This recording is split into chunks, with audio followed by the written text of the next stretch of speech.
class. I'm so sorry I'm late. I just flew back from my sabbatical in France. Welcome to our first strategy class. I am Philippe Cesar.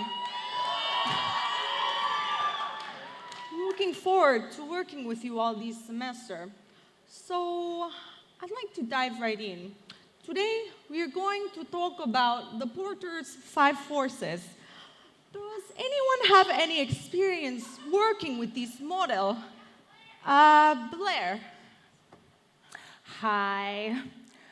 So excited to be here. I just cannot wait to learn from you and just really blossom under your tutelage. Anyway, so I used to work at this company that, well, I guess you could say they made the modern day version of papyrus. And it was all in black and white, so very tasteful. And we had really great literaturists. Some might even call them the voices of our generation. And so they would write for us, and then we would put it on the papyrus, well, the paper, and send it out daily. Oh, and the place where I worked, it was in the title of the organization. So, it was between Maryland and Virginia, and it was kind of a small city, but very international. And there's this really big white mansion nearby. Well, it was Washington.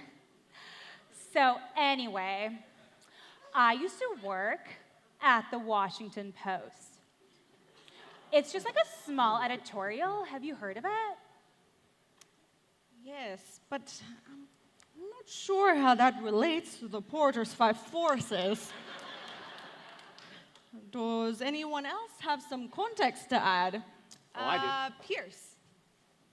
I used to work at this place where, well, you could say getting an offer was like getting the golden ticket.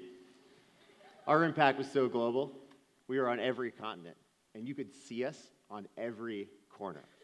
And it was all about fast turnaround. We wanted to make sure nothing ended up on the shelf. We're here to please. Service with a smile, so to speak. We were a real 24/7 service provider. Always there to help our clients. You might say when our clients ordered, we always delivered a happy meal. You just can't miss the big capital M. That's great. There's no better company leading in efficiency and Porter's 5 forces than McDonald's. Are you fucking kidding me? No. I worked for McKinsey.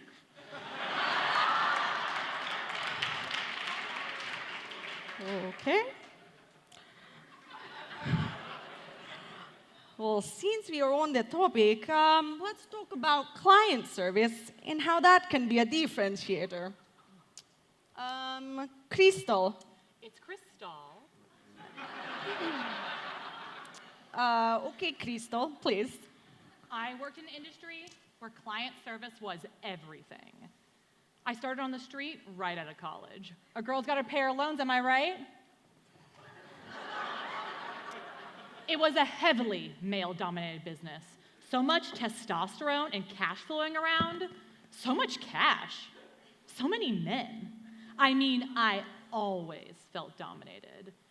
These powerful men in suits just ordering me to do whatever they wanted. And I would just bend over backwards to please them. I'd do anything they asked. I mean, I couldn't blow it or they'd jump down my throat. I'd have to get in there every day, pounding away at my work. Pounding, night after night after night. And that wasn't even the worst of it.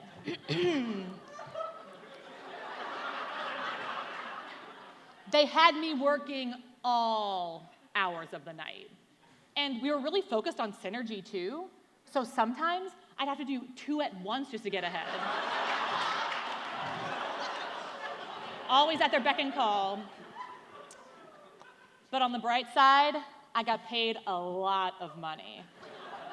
And I always got to take a nice car ride home. I mean, some people think this business is unethical or should be downright illegal. But know what I say?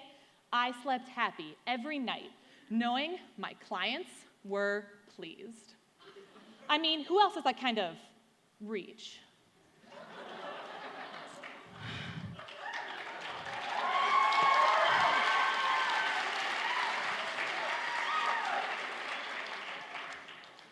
So, is this business legal in all 50 states? Oh yeah, I work for Goldman Sachs.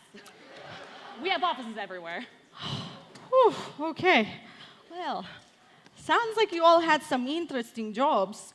Well, since we are on the last topic, let's continue to talk about client service. What are some other ways that companies can differentiate themselves? Bud? I have a great example. I doubt it, but okay. I used to run my own business.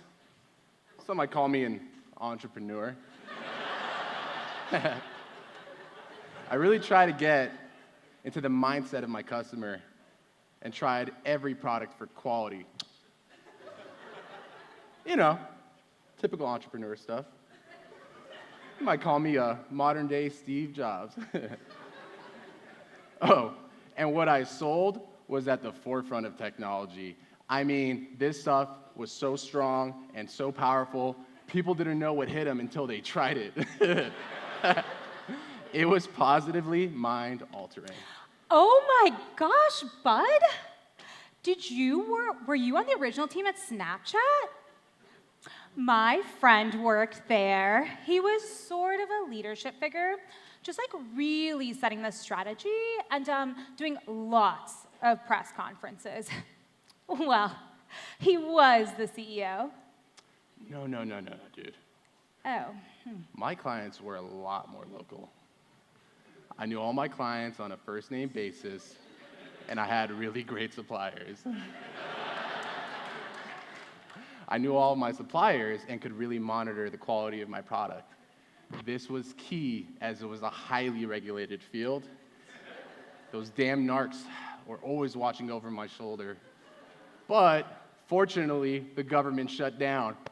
Day 34.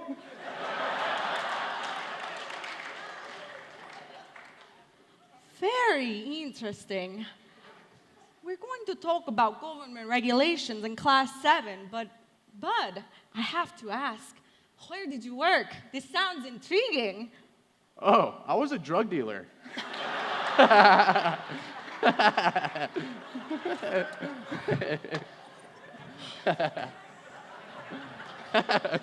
Jesus fucking Christ. What is wrong with you people? What about you, Mike? Were you at some small travel company? No, wait, was it NASA? I worked for Danaher.